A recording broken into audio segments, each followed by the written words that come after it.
ಇವತ್ತು ಅಡಿಕೆ ರೋಗದ ಬಗ್ಗೆ, ಅಡಿಕೆಗೆ ಬಾಧಿಸುವಂಥ ರೋಗಗಳ ಬಗ್ಗೆ ಒಂದು ವಿಚಾರ ವಿನಿಮಯ ಮಾಡಬೇಕು ಅಂತ ನಮ್ಮ ನವೀನ್ ರೈ ಚೆಲ್ಲಡ್ಕ ಮತ್ತು ಬಂಜುಗುಡ್ಡ ಈಶ್ವರ ಭಟ್ರು ನೀವು ಎಲ್ಲ ವಿಚಾರಗಳಲ್ಲಿ ಚರ್ಚೆಗಳನ್ನು ಮಾಡ್ತೀರಿ.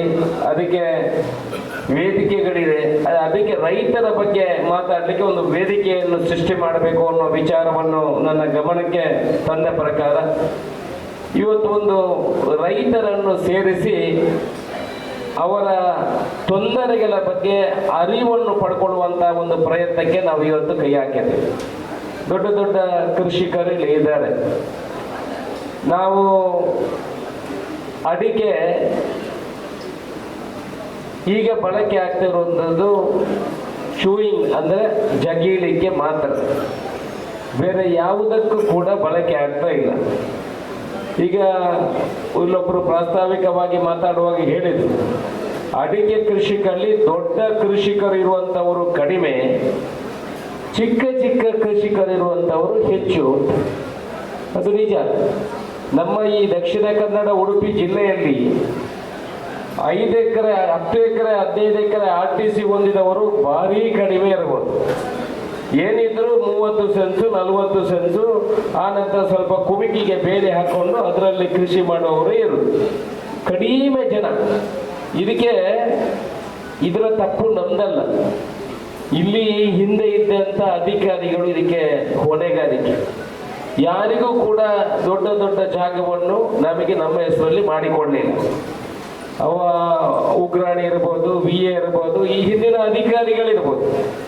ಅಕ್ರಮ ಸಕ್ರಮಕ್ಕೆ 3 ಎಕರೆಗೆ ಅರ್ಜಿ ಕೊಟ್ಟರೆ ಅದರಲ್ಲಿ 60 ಸೆನ್ಸ್ ಮಾತ್ರ ಮಾಡುದು. ಅದು ನಿಮ್ಮ ಕುಮ್ಕಿ ಅಂತ ಹೇಳುದು. ಯಾರ ಹತ್ರನೂ ಕೂಡ ನೀವು ನೋಡಿ, ಈಗ ಇಲ್ಲಿ ಕೈ ಎತ್ತಿ 10 ಎಕರೆ RTC, ಒಂದು RTC ಇದ್ದವರು ಯಾರು ಅಂತ ಕೈ ಎತ್ತಿದ್ರೆ 2 ಕೈ ಮೇಲೆ ಬರ್ಬೋದು. ಒಂದು RTC ಅಲ್ಲಿ ಇದ್ದವರು ಕೈ ಎತ್ತಿ ಅಂತ ಹೇಳಿದ್ರೆ ಒಂದು 2 ಕೈ ಮೇಲೆ ಬಂದ್ರೆ ಪುಣ್ಯ. ಯಾರ ಹತ್ರನೂ ಇಲ್ಲ. ಎಲ್ಲ ಚಿಕ್ಕದು 60 ಸೆನ್ಸು 30 ಸೆನ್ಸು 40 ಸೆನ್ಸು. ನಮ್ಮ ಹತ್ರನೂ ಸ್ವಲ್ಪ ಜಾಗ ಇದೆ, ಒಂದು 36 RTC ಇದೆ. ಅದೆಲ್ಲ ಹಿಂದೆಯಿಂದ ಬಂದದ್ದು ಬಂದಿರುವಂಥದ್ದು. ಇದರಲ್ಲಿ ಕೃಷಿ ಅಂತ ಹೇಗೆ ಅಂತ ಹೇಳಿದ್ರೆ, ಇವತ್ತಿನವರೆಗೆ ಕೃಷಿ ಅಡಿಕೆ ಅದು ಕಮರ್ಷಿಯಲ್ ಕ್ರಾಪ್ ಅಂತ ಇರುವಂಥದ್ದು. ಕೃಷಿ ಅಂತ ಎಲ್ಲಿಯೂ ಇಲ್ಲ. ತೋಟಗಾರಿಕಾ ಇಲಾಖೆಯ ಕೆಳಗೆ ನಾವು ಬಂದರೂ ನಾವು ಅದು ಕಮರ್ಷಿಯಲ್ ಕ್ರಾಪ್. ಈ ಸಲನೂ ಸರ್ಕಾರ ಸುಮಾರು 28 ಬೆಳೆಗಳನ್ನು ಅದು ಕೃಷಿ ಅಂತ ಹೇಳಬೇಕು ಅಂತ ಹೇಳ್ಬಿಟ್ಟು ಕೇಂದ್ರ ಸರ್ಕಾರಕ್ಕೆ ಮನವಿ ಮಾಡಿದೆ ಲಾಸ್ಟ್ ಬಜೆಟ್ ಅಲ್ಲಿ. ನಾನಿಲ್ಲಿ ರಾಜಕೀಯ ಮಾತಾಡ್ತಾ ಇಲ್ಲ. ಯಾಕೆ ಇಷ್ಟರವರೆಗೆ ಅಡಿಕೆ ಕೃಷಿಯಾಗಿ ಪರಿವರ್ತನೆ ಆಗಲಿಲ್ಲ? ಅದಕ್ಕೆ ನಮಗೆ ಅನುದಾನಗಳು ಬರುವಲ್ಲಿ ತೊಂದರೆ ಆಗ್ತದೆ. ಅದಕ್ಕೆ ನಮಗೆ ಅದಕ್ಕೆ ಬೇಕಾಗುವಂತ ವ್ಯವಸ್ಥೆಗಳನ್ನು ಮಾಡಲಿಕ್ಕೆ ಕಮರ್ಷಿಯಲ್ ಕ್ರಾಪ್ ಅಂತ ಹೇಳಿದ್ರೆ ಅದು ಡಿಫರೆಂಟ್ ಸೆಗ್ಮೆಂಟ್. ಅದಕ್ಕೆ ಅನುದಾನವನ್ನು ಕೊಡಲಿಕ್ಕೆ ಆಗುವುದಿಲ್ಲ. ಯಾವತ್ತೂ ಅದು ಅಡಿಕೆ ಕೃಷಿ ಅಂತಾಗ ಬಂತು ಆಗ ಮಾತ್ರ ಅದಕ್ಕೆ ಅನುದಾನಗಳನ್ನು ಕೊಡಲಿಕ್ಕೆ ಅವಕಾಶ. ಇನ್ನು ಬೆಳೆಯ ಬಗ್ಗೆ, ಬೆಲೆ ಅಂತ ಹೇಳಿದ್ರೆ ಈಗ ಕ್ಯಾಂಕೋ ಅಂತ ಇವತ್ತು ಬೆಳಿಗ್ಗೆ ನಾವು ಒಂದು ಸಂಸ್ಥೆ, ಅಡಿಕೆ ಖರೀದಿ ಮಾಡುವಂತ ಸಹಕಾರಿ ಸಂಸ್ಥೆಯನ್ನು ಉದ್ಘಾಟನೆ ಮಾಡಿ ಬಂದದ್ದು. ಬೆಳೆಗಳಂತ ಹೇಳಿದ್ರೆ ನಮ್ಮ ಕ್ಯಾಂಕೋ ಇದೆ. ಕ್ಯಾಂಕೋದಲ್ಲಿ ಯಾವಾಗಲೂ 2 ರೂಪಾಯಿ ಕಡಿಮೆ ರೇಟ್ ಕೊಡುದು. ನನ್ನ ಅಮ್ಮ ಹೇಳ್ತಾರೆ, ನಾನು ಅಮ್ಮನ ಹತ್ರ ಹೇಳುದು, ಅಮ್ಮ ಕ್ಯಾಂಕೋಗು ಬಜ್ಜೆ ಮಾಡಲಿ ನಮಗೆ ಬಿಲ್ಲುದಿ ಕೊಡು ಬುಕ್ಕ ನಮ್ಮ ಒಂಜಿ ಸಂಸ್ಥೆ ದೊಡ್ಡದಾಗ್ತದೆ ಕ್ಯಾಂಕೋ ಅಂತ. ಅವರು ಕ್ಯಾಂಪ್ಗೆ ಅಡಿಕೆ ಹಾಕ್ಲಿಕ್ಕೆ ಭಾರಿ ಹಿಂಜಾರಿತಾರೆ. ಅಲ್ಲಿ 2 ರೂಪಾಯಿ ಕಡಿಮೆ ಮಗ ಆಪೇದ ಅಂಗಡಿ ಕೊಂಡ ಅಲ್ಪ 2 ರೂಪಾಯಿ ಜಾಸ್ತಿ ಬುಕ್ಕ ಎಂತ ಈತ ಬಂಗಾವತ್ತದು ಉಳುಂಗದು ತೊಂಡುದು ನೀರು ಬಾಡ್ದು ಕಟ್ಟು ನೀರ್ದು ಒಂಜಿ ಹೊಡೆದು ಕಡಿಮೆ ಇಡದೆ ಕೊಡುದು. ಅವರು ಏನು ಮಾಡ್ತಾರೆ, 5 ಕಿಲೋ ಒಂದು ಅಂಗಡಿ ಕೊಡ್ತಾರೆ, 5 ಕಿಲೋ ಕ್ಯಾಂಪ್ಗೆ ಕೊಡ್ತಾರೆ. ಯಾರು 2 ರೂಪಾಯಿ ಜಾಸ್ತಿ ಆಗ್ತಾರೆ ಅವನಿಗೆ ತಗೊಂಡು ಕೊಡ್ತಾರೆ. ನಾನು ಕ್ಯಾಂಪದವರು ಇದನ್ನು ಉಲ್ಲೇಖ ಮಾಡಿದೆ. ನಾನು ಕ್ಯಾಂಪದವರು ದೂರುದಲ್ಲ, ಉಲ್ಲೇಖ ಮಾಡಿದೆ. ಅವ್ರ ಹತ್ರ ಹೇಳಿದ್ರು ನಮಗೆ ಇನ್ಫ್ರಾಸ್ಟ್ರಕ್ಚರ್ ಡೆವಲಪ್ಮೆಂಟ್ಗೆ ನಮಗೆ ತುಂಬಾ ಅಧಿಕಾರಿಗಳಿದ್ದಾರೆ, ಇನ್ಫ್ರಾಸ್ಟ್ರಕ್ಚರ್ ಇದೆ, ಇದಕ್ಕೆಲ್ಲ ಖರ್ಚುಗಳಿದೆ. ಇದರಿಂದ ನಾವು ಸ್ವಲ್ಪ ಅದನ್ನು ಸಮತೋಲನ ಮಾಡಬೇಕಾಗ್ತದೆ ಅನ್ನೋ ವಿಚಾರವನ್ನು ಹೇಳಿದ್ರು. ಅದೇ ನೀವು ಬೇರೆ ಒಂದು ಅಂಗಡಿಗೆ ಹೋದ ಕೂಡಲೇ ಅಲ್ಲಿ ನಿಮಗೆ ಹೆಚ್ಚಿನ ದುಡ್ಡು ಸಿಗ್ತದೆ. ವ್ಯಾವಹಾರಿಕವಾಗಿ ನೀವು ನೋಡಿದ್ರೆ ಅಡಿಕೆಗೆ ಅತ್ಯಂತ ಟರ್ನ್ ಓವರ್ ಇರುವಂತ ಒಂದು ಕೃಷಿ. ಈಗ ಅದಕ್ಕೆ ಏನು ಹೇಳ್ತಾರೆ, ನೀವು ಪರ್ಯಾಯ ಬೆಳೆಯನ್ನು ಬೆಳೆಯಿರಿ ಅಂತ ಹೇಳ್ತಾರೆ. ಯಾವುದು ಸ್ವಾಮಿ, ಯಾವ ಬೆಳೆಯನ್ನು ಬೆಳೆಯುವುದು? ಮತ್ತೆ ಇದು ಈ ದಕ್ಷಿಣ ಕನ್ನಡ ಜಿಲ್ಲೆಯ ಉಡುಪಿ ಮತ್ತೆ ದಕ್ಷಿಣ ಕನ್ನಡ ಜಿಲ್ಲೆ ಸ್ವಲ್ಪ ಶಿವಮೊಗ್ಗ ಈ ಕಡೆ ಅವ್ರದ್ದು ಬೇಯಿಸುವಂತ ಅಡಿಗೆ ಈ ಕಡೆ ಅಂತ ಇರುವಂಥದ್ದು. ನಾವೀಗ ವಕೀಲರಾಗಿ ಹೇಳಿದ್ರು ಹೋರಾಟ ಮಾಡೋದು ಕಡಿಮೆ ಅಂತ. ನಾವು ಹೋರಾಟನೇ ಮಾಡುವುದಿಲ್ಲ, ನಮಗೆ ಹೋರಾಟದ ವಿಚಾರಗಳೇ ಇಲ್ಲ. ಕೃಷಿ ಬಗ್ಗೆ ಯಾವುದೇ ವಿಚಾರಗಳು ನಮ್ಮ ಹತ್ರ ಇಲ್ಲ. ರೇಟ್ ಕಡಿಮೆ ಆಗಲಿ, ನಾವು ಹಿಂದೆ ಒಮ್ಮೆ ಅಡಿಕೆ ಬ್ಯಾನ್ ಆಗ್ತದೆ ಅಂತಿತ್ತು. ಸುಮಾರು 7-9 ವರ್ಷದ ಹಿಂದೆ ಕೇಂದ್ರ ಸರ್ಕಾರ ಅಡಿಕೆಯಲ್ಲಿ ನಿಕೋಟಿನ್ ಕಂಟೆಂಟ್ ಇದೆ ಅಂತ ಹೇಳಿಬಿಟ್ಟು ಸುಪ್ರೀಂ ಕೋರ್ಟಿಗೆ ಅಫಿಡವಿಟ್ ಹಾಕಿತ್ತು. ನಾನಾಗ ಬಿಜೆಪಿಯಲ್ಲಿದ್ದೆ. ನಾನು ಮತ್ತೆ ಕ್ಯಾಂಪದವರೆಲ್ಲ ಸೇರಿಕೊಂಡು ಅಲ್ಲಿ ಹೋಗಿ, ಆಗ JP ನಡ್ಡಾ ಅವರು ಹೆಲ್ತ್ ಮಿನಿಸ್ಟರ್ ಆಗಿದ್ರು ಕೇಂದ್ರದಲ್ಲಿ. ಅವರಿಗೆ ನಾವು ಮನವರಿಕೆ ಮಾಡುವಾಗ ಅವರು ಹೇಳ್ತಾರೆ, ಅದು ಚೂಯಿಂಗ್ ಟೊಬ್ಯಾಕೊ ಹುಡುಕದ ಜೊತೆ ಹೋಗುವುದಲ್ಲ, ಅದು ಅದರಲ್ಲಿ ನಿಕೋಟಿನ್ ಕಂಟೆಂಟ್ ಇದೆ. ಮತ್ತೆ ನಾವು ಅವರಿಗೆ ಅರ್ಧ ಗಂಟೆ ಅವರ ಸೆಕ್ರೆಟರಿಯನ್ನೆಲ್ಲ ಕರೆದು ಮಾತಾಡಿ ನಿಕೋಟಿನ್ ಕಂಟೆಂಟ್ ಟೊಬ್ಯಾಕೊದಲ್ಲಿರೋದು, ಅಡಿಕೆಯಲ್ಲಿ ಇಲ್ಲ, ಇದನ್ನೆಲ್ಲ ಮನವರಿಕೆ ಮಾಡಿದ ನಂತರ ಅವರು ಮರುದಿವಸ ಪುನಃ ಸುಪ್ರೀಂ ಕೋರ್ಟಿಗೆ ಅಫಿಡವಿಟ್ ಹಾಕಿದ್ರು. ಅದರಲ್ಲಿ ಅಡಿಕೆಯಲ್ಲಿ ಇಲ್ಲ, ಟೊಬ್ಯಾಕೊದಲ್ಲಿರೋದು ಅನ್ನೋ ವಿಚಾರ ಹೇಳಿದ್ರಿಂದ ಅಡಿಕೆ ಇವತ್ತಿನೊಳಗೆ ಬದುಕಿದೆ. ಇಲ್ಲದ್ರೆ ಯಾವತ್ತೇ ಸುಪ್ರೀಂ ಕೋರ್ಟಲ್ಲಿ ಬ್ಯಾನ್ ಆಗ್ತಿತ್ತು, ಸಾಧ್ಯನೇ ಇರಲಿಲ್ಲ. ನಾನು ಇದನ್ನು ಯಾಕೆ ಉಲ್ಲೇಖ ಮಾಡ್ತಾ ಇದ್ದೀನಿ ಅಂತ ಹೇಳಿದ್ರೆ, ಇದರಲ್ಲಿ 1-2-3 ವಿಚಾರಗಳು ಅತ್ಯಂತ ಸೂಕ್ಷ್ಮವಾದ ವಿಚಾರಗಳು. ಈಗ ಅಡಿಕೆ ಬೆಳೀತಾ ಇದ್ದಾರೆ, ಜಾಸ್ತಿ ಬೆಳೀತಾರೆ, ಕುಮಿಕೆಯಲ್ಲಿ ಬೆಳೀತಾರೆ, ಜಾಗ ಎಲ್ಲಿ ನೋಡಿದ್ರು ಅಡಿಕೆ ಬೆಳೀತಾ ಇದ್ದಾರೆ. ಎಂಡ್ ಯೂಸ್ ಎಲ್ಲಿ ಅಂತ ನಾನು ಕೇಳೋದು. ಈಗ ತಿನ್ನಲಿಕ್ಕೆ ಮಾತ್ರ ಬಳಕೆ, ಬೇರೆ ಎಲ್ಲಿಯೂ ಬಳಕೆ ಆಗುವುದಿಲ್ಲ. ಎಲ್ಲಿ ಬಳಕೆ ಆಗ್ತದೆ? ಒಂದಷ್ಟು ಜನ ಹೇಳ್ತಾರೆ ಅದನ್ನು ಮತ್ತೆ ದೇವರಿಗೆ ಇಡುದು, ಒಂದು ದೇವರಿಗೆ ಒಂದೊಂದು ಅಡಿಗೆ, ಮತ್ತೆ ಎಲ್ಲಿ ಇಲ್ಲ, ಮತ್ತೆ ಎಲ್ಲಿ ಆಗ್ತದೆ? ಇದು ಪೇಂಟ್ ಕಂಪನಿಗೆ ಹೋಗ್ತದೆ ಅಂತ ಹೇಳ್ತಾರೆ. ನೋಡ, ಯಾರಾದರೂ ಹೇಳಿ ಪೇಂಟ್ ಕಂಪನಿಗೆ ಹೋದವು? ಯಾರಾದರೂ ಒಂದು ಪೇಂಟ್ ಕಂಪನಿ ಅಡಿಕೆಯನ್ನು ಕಲರಿಗಾಗಿ ಬಳಕೆ ಮಾಡ್ತದೆ ಅಂತ ನೀವು ಹೇಳಿ. ಯಾವುದಕ್ಕೂ ನಾನು ಏಷ್ಯನ್ ಪೇಂಟ್ಸ್ ಜೊತೆ ಮಾತಾಡಿದೆ. ನೀವು ಅಡಿಕೆ ಕಲ್ಲರಿಗಾಗಿ ಬಳಕೆ ಮಾಡ್ತೀರಂತ ನಮ್ಮ ದೇಶದಲ್ಲಿರುವಂತಹ ದೊಡ್ಡ ಕಂಪನಿ ಅಂದ್ರೆ ಏಷ್ಯನ್ ಪೇಂಟ್ಸ್. ಅವರು ಇವತ್ತಿನೊಳಗೆ ಅಡಿಕೆಯನ್ನು ಪೇಂಟಿಗೆ ಬಳಕೆ ಮಾಡಲಿಲ್ಲ. ಅವರು ಸಿಂಥೆಟಿಕ್ ಮಾಡೋದು. ಅವರು ಸಿಂಥೆಟಿಕ್ ಅಂದ್ರೆ ಪ್ಲಾಸ್ಟಿಕ್ ಬೇಸ್ಡ್ ಎಮೋಲೋಷನ್ ಅನ್ನು ಮಾಡುವಂಥದ್ದು. ಅದು ಅಂಟಿದ್ರೆ ಗೋಡೆಗೆ ಅಂಟಿಗೆ ಬಿಡುವುದಿಲ್ಲ. ನಾವು ಒಂದು ಪರ್ಯಾಯ ಬಳಕೆಯ ಬಗ್ಗೆ ಚಿಂತನೆ ಮಾಡಬೇಕು, ಇನ್ನೊಂದು ಅದಕ್ಕೆ ಬರುವಂತ ರೋಗದ ಬಗ್ಗೆ ಚಿಂತನೆ ಮಾಡಬೇಕು, ಇನ್ನೊಂದು ನಾವು ಪರ್ಯಾಯ ಬೆಲೆ ಯಾವುದನ್ನು ಬೆಳೆಸಬಹುದು ಅಂತ ಚಿಂತನೆ ಮಾಡಬೇಕು. ಸರ್ಕಾರ ಹೇಳ್ತದೆ ಪರ್ಯಾಯ ಬೆಲೆಯನ್ನು ಬೆಳೆಸಿ, ನಿಮ್ಗೆ ಅದು ಹೇಳಿದೆ ರಾಮಭತ್ತವನ್ನು ಬೆಳೆಸಿ ಅಂತ ಹೇಳ್ತಾರೆ. ರಾಮಭತ್ತವನ್ನು ಬೆಳೆಸಿದ್ರೆ ಅಡಿಕೆ ಎಷ್ಟು ಆಗ್ತದೆ? ಇಲ್ಲಂತಾದ್ರೆ ಅವತ್ತು ನಾವು ಏನು ಹಾಕಿದ್ವಿ, ಇನ್ನೊಂದು 2-3 ಒಮ್ಮೆ ಮಧ್ಯ ಕಾಫಿ ಅಲ್ಲ ಏನು ಕೋಕೋ ಮಧ್ಯ ಹಾಕಿದ್ವಿ, ಅದೆಲ್ಲ ಹೋಯ್ತು.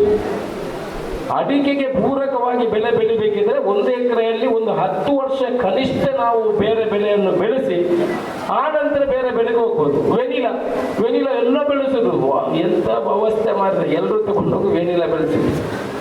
ಆನಂತರ ಕರಿಮೆಣಸು, ಈಗ ಪುನಃ ಕರಿಮೆಣಸಿಗೆ ಡಿಮ್ಯಾಂಡ್ ಆಗಿದೆ. ಈ ಪರ್ಯಾಯ ಬೆಲೆ ಅಂತ ಪರ್ಮನೆಂಟ್ ಇರುವಂಥದ್ದು ಅಡಿಕೆ. ಯಾಕಂದ್ರೆ ಯಾವ ಪ್ರಾಡಕ್ಟ್ ಕನ್ಸ್ಯೂಮ್ ಆಗ್ತದೆ, ಈಗ ಮೊಟ್ಟೆ ನೋಡಿ ದಿವಸನೂ ತಿಂತಾರೆ, ಕನ್ಸ್ಯೂಮ್ ಆಗ್ತದೆ, ಡಿಮಾಂಡ್ ಅದೇ ರೀತಿ ಇರ್ತದೆ, ರೈಸ್ ಅದೇ ರೀತಿ ಇರ್ತದೆ. ಅಡಿಕೆ ಕೂಡ ಈಗ ಕನ್ಸ್ಯೂಮ್ ಅಂದ್ರೆ ತಿಂತಾ ಇರುವಂಥದ್ದು, ಕನ್ಸ್ಯೂಮ್ ಆಗಿ ಹೋಗ್ತಾ ಇರ್ತದೆ. ಅದರಿಂದ ಅದಕ್ಕೆ ಬೇಡಿಕೆ ಅದೇ ರೀತಿಯಲ್ಲಿ ಇರ್ತದೆ. ನಾವು ಮುಂದೆ ಹೋದ ನಂತರ ಇದಕ್ಕೆ ಪರ್ಯಾಯ ಬೆಲೆ ಮಾಡುವ ಬದಲು ಒಂದು ಇದಕ್ಕೆ ಬರುವ ರೋಗವನ್ನು ತಡಬೇಕು, ಇನ್ನೊಂದು ಇದಕ್ಕೆ ಕಮರ್ಷಿಯಲ್ ಅಡಿಕೆಯನ್ನು ಕೃಷಿ ಅಂತ ಪರಿಗಣಕ್ಕೆ ತರಬೇಕು. ಆ ನಂತರ ಮಾತ್ರ ನಮಗೆ ಮುಂದೆ ಬರಲಿಕ್ಕೆ ಸಾಧ್ಯ ಇಲ್ಲದ್ರೆ ಸಾಧ್ಯ ಇಲ್ಲ. ನಾನು ಅಡಿಕೆಗೆ ಉಜ್ವಲ ಭವಿಷ್ಯ ಇದೆ ಅಂತ ನಾನು ಹೇಳುವುದಿಲ್ಲ.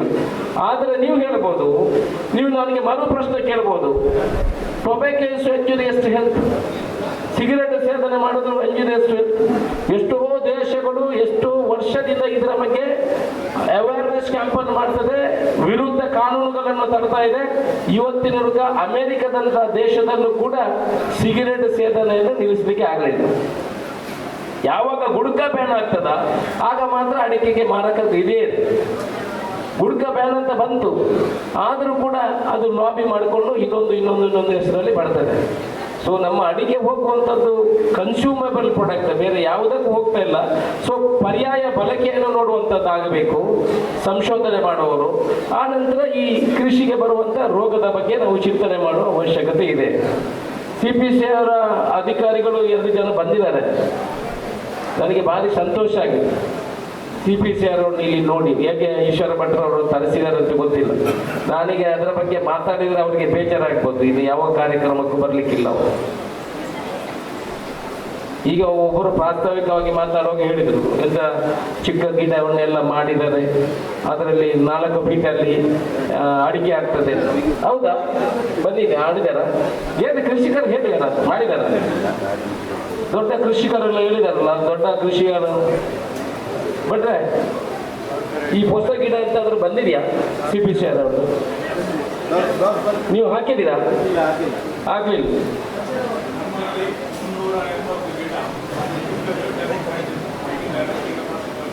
ಎಷ್ಟು ವರ್ಷದ ಫಸಲು ಬರ್ತಾ ಇದೆ? ಚಿಕ್ಕ ಗಿಡ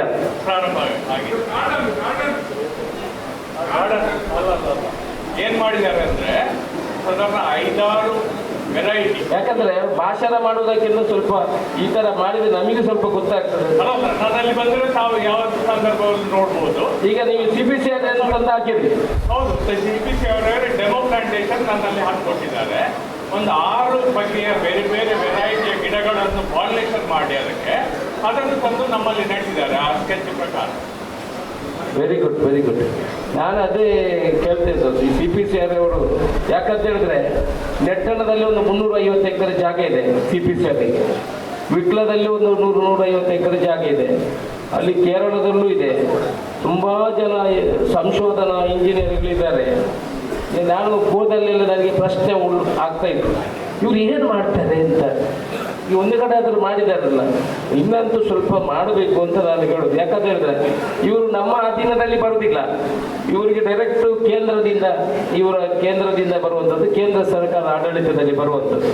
ಬಹುಶಃ ಈ ರೀತಿ CPCR ಅವರು ಮಾಡಿದರೆ ಏನಾದರೂ ಫಲ ಕೊಡಬಹುದು. ಚಿಕ್ಕ ಗಿಡಗಳು, ಈಗ ಅಡಿಕೆ ಮರದ ನೀವು ಅಡಿಕೆ ತೆಗೀಲಿಕ್ಕೆ ಮೊದಲೆಲ್ಲ ನಮ್ಮ ಡಾಕ್ಟರ್ಗಳನ್ನು ಮನೆಗೆ ಕಾರಲ್ಲಿ ಕರ್ಕೊಂಡು ಹೋಗ್ತಾ ಇದ್ದರು, ಇಲ್ಲ ತಂತ್ರಿಗಳನ್ನು ಪೂಜೆ ಮಾಡಲಿಕ್ಕೆ ಕಾರಲ್ಲಿ ಕರ್ಕೊಂಡು ಹೋಗ್ತು, ಇಲ್ಲ ಗೋ ಡಾಕ್ಟರನ್ನು ನಾವು ಕಾರಲ್ಲಿ ಪೆತ್ತಕ್ಕೆ ಮರೆತುಕೊಂಡೆ ಕೊಡಕೊಂಡು ಇದೇ ಬಜ್ಜೆ ಇದೆ ಕೊಡಕ್ಕೆ ನಾವು ಕಾರ್ಡ್ ಬರ್ತದೆ ಉಂಟಾದೆ ಆಗಲೇ ಎತ್ತೊಂದು ಹೋದು ವಾಪಸ್ ಬಿಡುವಂಥ ಕೆಲಸ. ಮತ್ತೆ ಅವರಿಗೆ ಕೋಳಿ ಸಾರಿಲ್ಲಂದ್ರೆ ಊಟನೇ ಆಗೋದಿಲ್ಲ. ನಮಗಾದ್ರೂ ರುಚಿ ಆಗುದಾಗ ಅಜಿಪ ಆಗ್ತದೆ. ಅದೇ ಅಂಥ ಪರಿಸ್ಥಿತಿ ನಿರ್ಮಾಣ ಆಗಿದೆ ಅಂತ. ತಪ್ಪು ಅಂತ ಹೇಳೋದಲ್ಲ, ನಾವು ಟ್ರೈನಿಂಗ್ ಮಾಡಬೇಕು. ಈ CPCR ಅವರು, ನಾನು ಅವ್ರ ಹತ್ರ ವಿನಂತಿ ಮಾಡ್ಕೊಳ್ಳೋದು, ನನಗೆ ಅವ್ರು ಇರೋದ್ರಿಂದ ಸ್ವಲ್ಪ ನೀವು ಹೇಳೋದ್ರಿಂದ ಸ್ವಲ್ಪ ನನ್ನ ಒತ್ತಡಕ್ಕೆ ಸ್ವಲ್ಪ ತಗ್ಗಾಯಿತು. ಇಲ್ಲ ಅಂತಂದರೆ ನನಗೆ ಅವರ ಮೇಲೆ ಭಾರಿ ಕೋಪ ಇತ್ತು, ಈ CPCR ಮೇಲೆ. ಅವ್ರು ಏನು ಮಾಡ್ತಾರೆ ಅಂತ, ಏನಾದರೂ ಅಡಿಕೆಗೆ ಮಾಡ್ತಾರೋ ಅಂತ. ಇಷ್ಟೊಂದು ಜನ ಈ ಹಳದಿ ರೋಗ ಅಲ್ಲಿ ಕೊಡಿತಾ ಇದೆ, ಈ ಕಡೆಯಿಂದ ಹೊಸ ಬ್ರೀಡ್ಗಳಾಗ್ತಾ ಇಲ್ಲ, ಹೊಸ ಸಂಶೋಧನೆಗಳು, ಹೊಸ ಬಳಕೆಗೆ ಅದನ್ನು ಸಂಶೋಧನೆ ಮಾಡಬೇಕು. ಅವ್ರದ್ದು ತೊಂದರೆ ಇರ್ಬೋದು, ಅವರಿಗೆ ಆರ್ಥಿಕವಾಗಿ ದುಡ್ಡು ಬರದೇ ಇರಬಹುದು, ಅವರಿಗೆ ಸಂಶೋಧನೆ ಮಾಡಲಿಕ್ಕೆ ಬೇಕಾಗುವಂಥ ಆರ್ಥಿಕ ವ್ಯವಸ್ಥೆಗಳ ಕೊರತೆ ಇರಬಹುದು. ಇದನ್ನೆಲ್ಲ ನಾನು ಒಂದ್ಸಲ ಬೆಟ್ಟಂಪಾಡಿಯಲ್ಲಿ ಪಾಣಾಜಿಯಲ್ಲಿ ಒಂದು ತೋಟಕ್ಕೆ ಹೋಗ್ಲಿಕ್ಕೆ ಹೇಳಿದೆ. ಇವರಿಗೆ ಅಂತ ಯಾರಿಗೂ ಗೊತ್ತಿಲ್ಲ, CPCR ಅವರಿಗೆ ಒಟ್ಟು ಫೋನ್ ಮಾಡಿದ್ದೆ.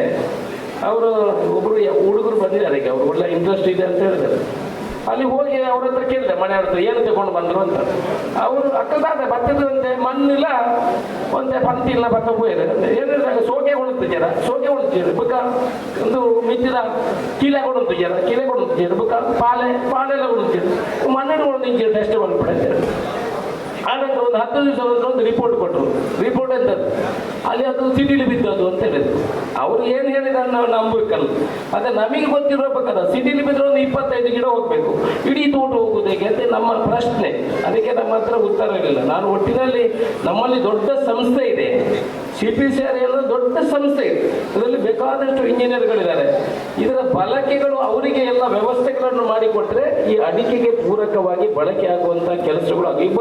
ಒಬ್ಬರು ಯುವ ವಿಜ್ಞಾನಿ ಬಂದಿದ್ದಾರೆ ನಮ್ಮ ಊರಿನವರನ್ನು, ಅವರು ಸ್ವಲ್ಪ ಆಸಕ್ತಿ ತೋರಿಸಿ ಇದರ ಬಗ್ಗೆ ಒಂದಷ್ಟು ಸಂಶೋಧನೆಗಳನ್ನು ಮಾಡುವಂಥ ಭರವಸೆಯನ್ನು ಕೊಟ್ಟಿದ್ದಾರಂತೆ.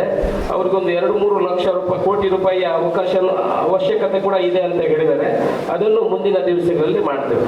ಮತ್ತೆ ಇಂಪೋರ್ಟ್ ಮಾಡುವಂಥದ್ದು ಕೂಡ ನಮಗೆ ತುಂಬ ಡೇಂಜರಸ್. ಈಗ ಉಲ್ಲೇಖ ಮಾಡುವಾಗ ಒಬ್ಬರಿಗೆ ನಮ್ಮ ನವೀನ್ ರೈಗಳು ಹೇಳಿದರು, ಇಂಪೋರ್ಟ್ ಮಾಡೋದು ಅದು ಸರ್ಕಾರದ ಕಾನೂನು ಅಂತ.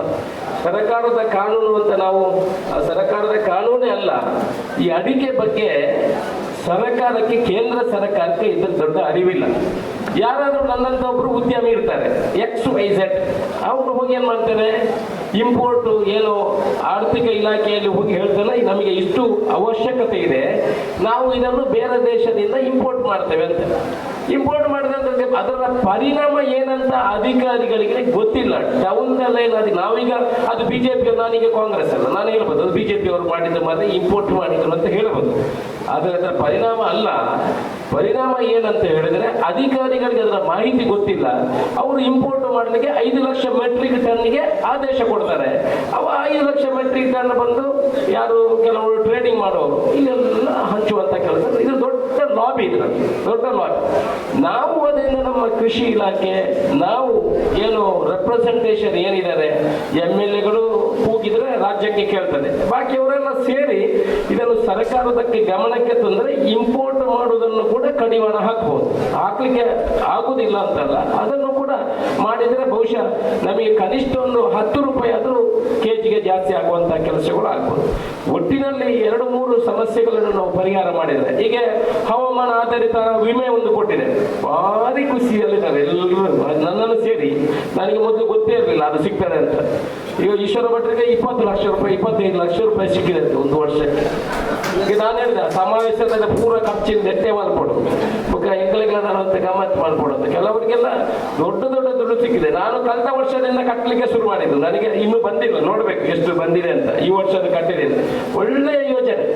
ಅದಕ್ಕೆ ಅದು ಕೇಂದ್ರದ ಯೋಜನೆ, ಅದು ರಾಜ್ಯದ ಯೋಜನೆ ಎಲ್ಲ ಹೇಳ್ತಾರೆ. ನಾನು ಹೇಳ್ತೇನೆ ಹವಾಮಾನ ಆಧಾರಿತ ವಿಮೆ ನಿಮಗೆ ಇದು ಪರ್ಮನೆಂಟ್ ಆಸ್ತಿ ಅಲ್ಲ, ಇದು ಪರ್ಮನೆಂಟ್ ಆಸ್ತಿ. ಯಾರು ಇದನ್ನು ನಂಬಬೇಡಿ. ಯಾಕಂತೇಳಿದ್ರೆ ಈ ವರ್ಷನೇ ಈ ಇನ್ಶೂರೆನ್ಸ್ ಅನ್ನು ನಿಲ್ಲಿಸಬೇಕು ಅಂತ ದೊಡ್ಡ ವ್ಯವಸ್ಥೆ ಇತ್ತು. ಇದರ ಬಗ್ಗೆ ಮಾತಾಡುವವರು ನಮ್ಮ ದಕ್ಷಿಣ ಕನ್ನಡ ಜಿಲ್ಲೆಯಲ್ಲಿ ಯಾವುದಕ್ಕೂ ಮಾತಾಡುವವರು ಯಾರೂ ಇಲ್ಲ. ನಾನು ಹೇಳ್ತೇನೆ, ಅಡಿಕೆ ಬಗ್ಗೆ ಎಷ್ಟು ಜನ ಮಾತಾಡಿದ್ರು, ಎಷ್ಟು ಜನ ತುಳುವಿನ ಬಗ್ಗೆ ಎಷ್ಟು ಜನ ಮಾತಾಡಿದ್ರು, ಯಾರು ಮಾತಾಡೋದಿಲ್ಲ. ನಾವು ಸುಮ್ಮನೆ ಕೂತ್ಕೊಳ್ಳೋದು, ಅಲ್ಲಿ ಉಪ್ಪಿಟ್ಟು ಮತ್ತೆ 2 ಕ್ಯಾಶ್ ಕೊಡ್ತಾರೆ, ಅದು ತಿನ್ನು ಪಾತ್ರನ ಬರ್ಪಿ ಹೊಡ್ಸ ಸೀಟಿ ಜನದ ಅಂದ್ಬಿಡಿ. ಮಾತಾಡಿದ್ರೆ ಬರುವಂತ ಸೀಟ್ ಇಲ್ಲದ್ರೆ ನಿಮ್ಮ ಸರ್ಕಾರದ ವಿರುದ್ಧ ನೀವು ಮಾತಾಡ್ತೀರಾ, ನಿಮಗೆ ಈಶ್ವರ ಭಟ್ರೆ ಸೀಟ್ ಇಲ್ಲ ಅಂತ ಹೇಳಿದ್ರೆ ಏನ್ ಮಾಡೋದು? ಹಾಗೆ ನಾವು ಸ್ವಲ್ಪ ಸುಮ್ಮನೆ ಇರ್ತೇವೆ. ನಾನು ಹೇಳುದು ಈ ಅಡಿಗೆಯ ಬಗ್ಗೆ ಎಲ್ಲ ವಿಚಾರಗಳನ್ನು ನಾವು ಮಾತಾಡಬಹುದು. ಇಂಪೋರ್ಟ್ ಮಾಡುವಂಥದ್ದು, ಬಾಕಿದನ್ನು ವಿಧಾನಸಭೆಯಲ್ಲಿ ಮಾತಾಡುವಂತಹ ಕೆಲಸ ಯಾರು ಮಾಡುವುದಿಲ್ಲ. ಹೋರಾಟವನ್ನು ಮಾಡಿದ್ರೆ ಖಂಡಿತ ನಮಗೆ ಇದನ್ನು ಬೆಲೆಯನ್ನು ತಗೊಳ್ಳಬಹುದು. ಹವಾಮಾನ ಆಧಾರಿತ ವಿಮೆ ಈ ವರ್ಷದ ಮೊನ್ನೆ ಇದನ್ನು ಕ್ಯಾನ್ಸಲ್ ಮಾಡಲಿಕ್ಕೆ ಎಲ್ಲ ವ್ಯವಸ್ಥೆಗಳು ಆಗಿದೆ. 570 ಕೋಟಿ ಇದಕ್ಕೆ ವೆಚ್ಚ ಆಗ್ತದೆ. 60% ರಾಜ್ಯ ಸರ್ಕಾರ ಕೊಡ್ತದೆ, 30% ಕೇಂದ್ರ ಸರ್ಕಾರ ಕೊಡ್ತದೆ, 10% ನಿಮ್ಮ ವಿಮಾ ಕಂತಿನಿಂದ ಸಿಗ್ತದೆ.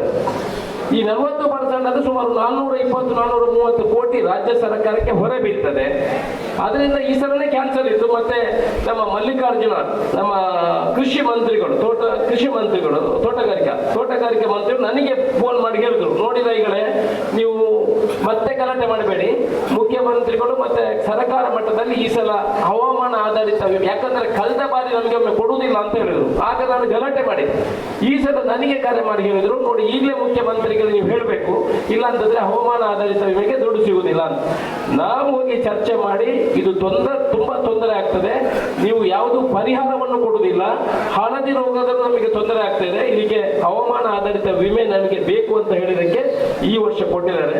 ಇದು ತುಂಬಾ ವರ್ಷ ಮುಂದುವರಿಲಿಕ್ಕೆ ಸಾಧ್ಯ ಇಲ್ಲ. ಅದಕ್ಕೆ ನಾನು ಕೃಷಿಕರಿಗೆ ಹೇಳುವಂತದ್ದು, ನಾವು ಒಂದು ಸಂಶೋಧನಾ ಕೇಂದ್ರಗಳು ಏನಿದೆ ಇದಕ್ಕೆ ಒತ್ತು ಕೊಟ್ಟು ಅದಕ್ಕೆ ಪರ್ಯಾಯ ಬೆಲೆಗೆ ಒಂದು ನಾವು, ಯಾಕಂದ್ರೆ ಈ ಗುಡ್ಕ ಎಷ್ಟು ದಿವಸ ನಡೀತದೆ ಅಂತ ಗೊತ್ತಿಲ್ಲ, ಪರ್ಯಾಯ ಬೆಳೆಗೆ ಮಾಡಬೇಕು. ಹೀಗೆ ಇರುವಂತಹ ರೋಗದ ಬಗ್ಗೆನೂ ನಾವು ಚರ್ಚೆ ಮಾಡಬೇಕು. ಪರ್ಯಾಯ ಬೆಳೆಗೆ ಅಷ್ಟು ಸುಲಭವಾಗಿ ಒಪ್ಪಿಕೊಳ್ಳಲಿಕ್ಕೆ ಸಾಧ್ಯವೂ ಇಲ್ಲ. ಮತ್ತೆ ಇದಕ್ಕೆ ಬೆಲೆ ಸಿಗುವಂಥದ್ದನ್ನು ನಾವು ನೋಡ್ತೇವೆ. ನಾವು ಇಂಪೋರ್ಟ್ ಮಾಡೋದನ್ನು ಕಡಿಮೆ ಮಾಡಿದರೆ ಖಂಡಿತ ನಮಗೆ 500 ರೂಪಾಯಿಗೆ ಅಡಿಕೆಗೆ ಬೆಲೆ ಸಿಗ್ತದೆ. ಸಹಕಾರಿ ಸಂಸ್ಥೆಗಳು ಇದರಲ್ಲಿ ವಿನ್ ಟು ವಿನ್ ಸಿಚುವೇಶನ್ ಬರಬೇಕು. ಇನ್ನಷ್ಟು ಪ್ರೈವೇಟಿನವ್ರ ಜೊತೆ ಸಹಕಾರಿ ಸಂಸ್ಥೆಗಳು ಚಾಲೆಂಜ್ ಮಾಡಿದ್ರೆ ನಮಗೆ ಒಳ್ಳೆಯ ಬೆಲೆಯನ್ನು ಸಿಗುವಂಥದ್ದು ಆಗ್ತದೆ. ಈಗ ನಾನು ಅದನ್ನು ಯಾರು ಮಾಡ್ತಾರೆ ಅಂತ ಹೇಳುವುದಿಲ್ಲ, ಕೆಲವು ಮಧ್ಯವರ್ತಿಗಳು ಇದರಲ್ಲಿ ಹೆಚ್ಚಿನ ಲಾಭವನ್ನು ಮಾಡ್ತಾರೆ. ನಿಮ್ಮ ಗಮನಕ್ಕೆ ಇರಲಿ, ನಾವು ಬೆಳೆಸಿ ಅದನ್ನು ಕಷ್ಟ ಬಂದು, ಅಡಿಕೆಯಷ್ಟು ಕಷ್ಟ ಬೇರೆ ಕೃಷಿ ಯಾವುದಿಲ್ಲ. ಯಾವತ್ತು ನಿಮಗೆ ಫ್ರೀ ಇದೆ ಒಮ್ಮೆ ಹೇಳಿ. ಈ ಅಡಿಕೆ ಬೆಳೆಸುವವರಿಗೆ ಯಾವತ್ತು ಫ್ರೀ ಇದೆ ಅಂತ ಹೇಳಿ ಒಮ್ಮೆ. ಯಾವತ್ತೂ ಫ್ರೀ ಇಲ್ಲ.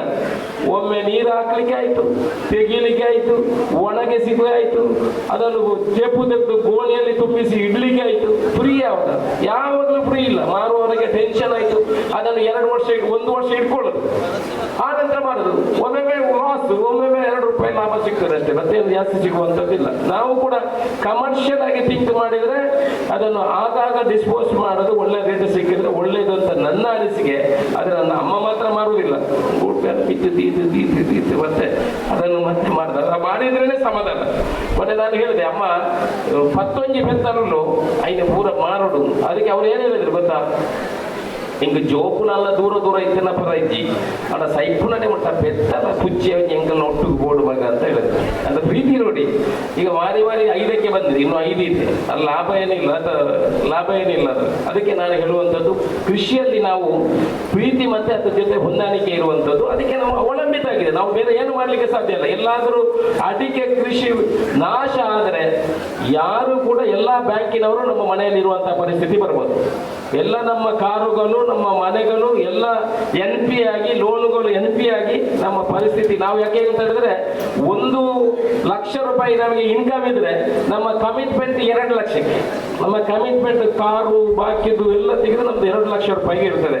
ಅದರಿಂದ ಇದಕ್ಕೆ ಹೊಂದಾಣಿಕೆ ಹೇಳಿಕೊಂಡು ಹೋಗ್ತಾ ಇರೋದು. ನೋಡುವಾಗ ಚಂದ ಕಾಣ್ತವೆ, ಡ್ರೆಸ್ ಎಲ್ಲ ಮಾಡಿ ಅದೆಲ್ಲ ಕರೆಕ್ಟ್ ಇರ್ತದೆ. ಆದರೆ ನಮ್ಮ ಆರ್ಥಿಕ ಪರಿಸ್ಥಿತಿ ಹೊಂದಾಣಿಕೆ ಮೇಲೆ ಹೋಗುವಂಥದ್ದು, ಮೊದಲೇ ಕಮಿಟ್ಮೆಂಟ್ ಮಾಡಿರ್ತೇವೆ. ಅದಕ್ಕೆ ನಾನು ಹೇಳುವಂಥದ್ದು, ಇಂತಹ ಸಮಾವೇಶದಲ್ಲಿ ಇನ್ನಷ್ಟು ಚರ್ಚೆಗಳು ನಡೆಯಲಿ. ಸಾಧಕ ಬಾಧಕ ಸರ್ಕಾರದಲ್ಲಿ ಆಗುವಂತಹ ವಿಚಾರಗಳ ಬಗ್ಗೆ ಖಂಡಿತ ನಾನು ಧ್ವನಿ ಎತ್ತುವಂತಹ ಕೆಲಸವನ್ನು ಮಾಡ್ತೇವೆ. ನೀವೆಲ್ಲ ಅಶೋಕ್ ರೈಗೆ ಆಶೀರ್ವಾದ ಮಾಡಿದ್ದೀರಿ. ರೈತರು ಅಶೋಕ್ ರೈ, ಅದು BJP, ಅದು ಕಾಂಗ್ರೆಸ್. ಒಮ್ಮೆ ಶಾಸಕನಾದ ಮೇಲೆ ಎಲ್ರಿಗೂ ನಾನು ಶಾಸಕ, ಹೌದು ಕಾಂಗ್ರೆಸ್ ಪಕ್ಷದ ಶಾಸಕನೇ. ಆದರೆ ನಿಮ್ಮ ಕೆಲಸ ಮಾಡುವುದರಲ್ಲಿ ನಾನು ಯಾವತ್ತೂ ಪಕ್ಷ ನೋಡುವುದಿಲ್ಲ. ನಿಮ್ಮ ಅಕ್ರಮ ಸಕ್ರಮಗಳಿದ್ರೆ ದಯಮಾಡಿ ಅದನ್ನು ಕೊಡಿ, ಯಾರಿಗೂ ದುಡ್ಡು ಕೊಡಲಿಕ್ಕೆ ಹೋಗಬೇಡಿ. ಅದನ್ನು ಭ್ರಷ್ಟಾಚಾರ ರಹಿತವಾಗಿ, ಯಾಕೆ ನಮ್ಮ ಜಾಗವನ್ನು ನಾವು ಕೇಳುದು, ನಾವು ಕೃಷಿ ಮಾಡಿರುವಂತಹ ಜಾಗವನ್ನು ನಾವು ಕೇಳುದು. ಅದನ್ನೇನು ಇನ್ನೊಂದು ಬಂದು ಹೇಳ್ಕೊಂಡು ಹೋಗ್ಲಿಕ್ಕೆ ಆಗ್ತದೆ. ಕಾನೂನುಗಳ ತೊಡಕುಗಳು ಇನ್ನಷ್ಟು ಜಾಸ್ತಿ ಆಗ್ತದೆ. ಆದಷ್ಟು ಬೇಗ ಅದನ್ನು ಮಾಡಿಸಿಕೊಳ್ಳುವಂತಹ ಕೆಲಸವನ್ನು ನೀವು ಮಾಡಬೇಕು. ಅದನ್ನು ಪ್ರಾಮಾಣಿಕತನವಾಗಿ ಮಾಡುವಂತಹ ಕೆಲಸವನ್ನು ಮಾಡ್ತದೆ. ಒಟ್ಟಿನಲ್ಲಿ ಇವತ್ತು ಆಯೋಜಿಸಿದಂತಹ ಈ ಸಮಾವೇಶ ಏನಿದೆ, ನಮ್ಮ ಪಂಜುಗುಡ್ಡ ಈಶ್ವರ ಭಟ್ರು ಯಾರು ಹೇಳಿದ್ರು, ಇದಕ್ಕೊಂದು ಪಂಜುಗುಡ್ಡ ಈಶ್ವರ ಭಟ್ರ ಈ ಪಂಜುಗುಡ್ಡೆಯನ್ನು ತೆಗೆದು